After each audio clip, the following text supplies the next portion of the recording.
So you wanna get this lighting effect? Not a problem. This is the hammer we did last time. This time let's do the lighting. First of all, we need a background, so create a plane and align it so that it looks like a background image.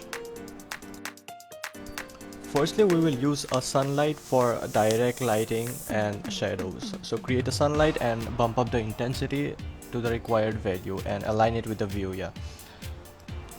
Time for indirect lighting. So for indirect lights, I'm gonna go with 2 area lights, each at one side. So the first one will be blue color and the second one will be the neon purple color. That looks really cool. And after aligning them with the view, it looks really awesome.